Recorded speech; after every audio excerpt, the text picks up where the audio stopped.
ভারতের বিচ্ছিন্নতাবাদী হিন্দু সংগঠনের যে অবস্থান তার প্রতিবাদে আজকে বাংলাদেশের মানুষের পক্ষ থেকে বাংলাদেশ জাতীয়তাবাদী যুবদল, স্বেচ্ছাসেবক দল এবং ছাত্র দলের পক্ষ থেকে আমরা আজকে স্মারকলিপি প্রদান করছি।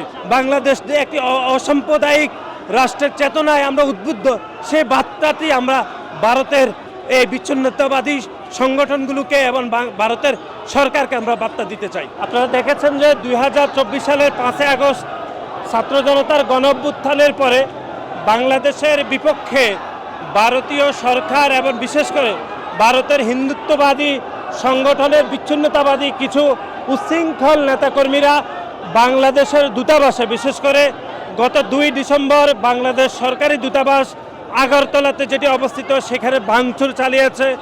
আমাদের লাল সবুজের পতাকাকে তারা অবমাননা করে বাংলাদেশের স্বাধীনতা সার্বভৌমত্বের উপর তারা ষড়যন্ত্র করছে। এবং বিশেষ করে গত 28 নভেম্বর বাংলাদেশের সরকারি দূতাবাস যেটি কলকাতাতে অবস্থিত, সেটারও বিরুদ্ধে তারা ষড়যন্ত্র করেছে, হামলা ভাঙচুর করেছে। এবং বাংলাদেশের বিপক্ষে কলকাতার মুখ্যমন্ত্রী মমতা বন্দ্যোপাধ্যায় তিনি বাংলাদেশের মানুষের বিরুদ্ধে ষড়যন্ত্র করছে। এর আগে আপনি দেখেছেন বাংলাদেশের একজন নাগরিককে গ্রেপ্তারের বিষয়ে ভারতের সাউথ ব্লক বাংলাদেশ বিরোধী যে বিবৃতি দিয়েছে। কালার এক্সপার্ট, জর্জ স্যাপ এবং মাইল্ড অন হ্যান্ডস টেকনোলজি সমৃদ্ধ অরিক্স ক্রিস্টাল ওয়াশ আপনার লন্ড্রি এক্সপার্ট। এবং সর্বশেষ ভারতীয় মিডিয়া বাংলাদেশের জনগণ, বাংলাদেশের স্বাধীনতা সার্বভৌমত্বের উপর অনবরত মিথ্যা প্রপাগান্ডা নিউজ তারা তৈরি করে বিভ্রান্ত করছে। তারই প্রতিবাদে আজকে বাংলাদেশ জাতীয়তাবাদী যুবদল, স্বেচ্ছাসেবক দল এবং ছাত্র দলের যৌথ অংশীদারিত্বের ভিত্তিতে আজকে শান্তিপূর্ণ পদযাত্রা সহকারে ভারতীয় হাইকমিশনে আমরা স্মারকলিপি প্রদান করব। আমাদের এই সকল ষড়যন্ত্রের বিরুদ্ধে ভারতীয় যে সরকার রয়েছে তাদের যে অবস্থান, বিশেষ করে ভারতের বিচ্ছিন্নতাবাদী হিন্দু সংগঠনের যে অবস্থান তার প্রতিবাদে আজকে বাংলাদেশের মানুষের পক্ষ থেকে বাংলাদেশ জাতীয়তাবাদী যুবদল, স্বেচ্ছাসেবক দল এবং ছাত্র দলের পক্ষ থেকে আমরা আজকে স্মারকলিপি প্রদান করছি।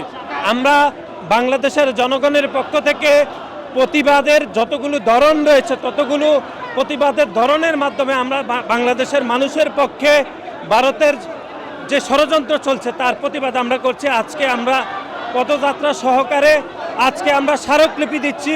আগামী কয়েকদিনের মধ্যে আপনারা দেখবেন ভারতের উদ্দেশ্যে আমাদের লং মার্চ অনুষ্ঠিত হবে, আমাদের সমাবেশ হবে। আমরা এটি এই কারণে করছি যে বাংলাদেশের মানুষ ঐক্যবদ্ধ রয়েছে, বাংলাদেশ যে একটি অসাম্প্রদায়িক রাষ্ট্রের চেতনায় আমরা উদ্বুদ্ধ, সেই বার্তাটি আমরা ভারতের এই বিচ্ছিন্নতাবাদী সংগঠনগুলোকে এবং ভারতের সরকারকে আমরা বার্তা দিতে চাই। দুনিয়া কাঁপানো ছাত্র জনতার গণ অভ্যুত্থানের পূর্বেও ভারতীয় পণ্য বয়কটের যে কর্মসূচি বিএনপির পক্ষ থেকে ঘোষণা করা হয়েছিল, সেই কর্মসূচি এখনও চলমান রয়েছে। কিন্তু চিকিৎসা একটি মৌলিক সেবা, সেই সেবা ইতিমধ্যে ভারত সরকার ভিসা বন্ধ করে দিয়েছে। এগুলো আন্তর্জাতিক আইনের লঙ্ঘন।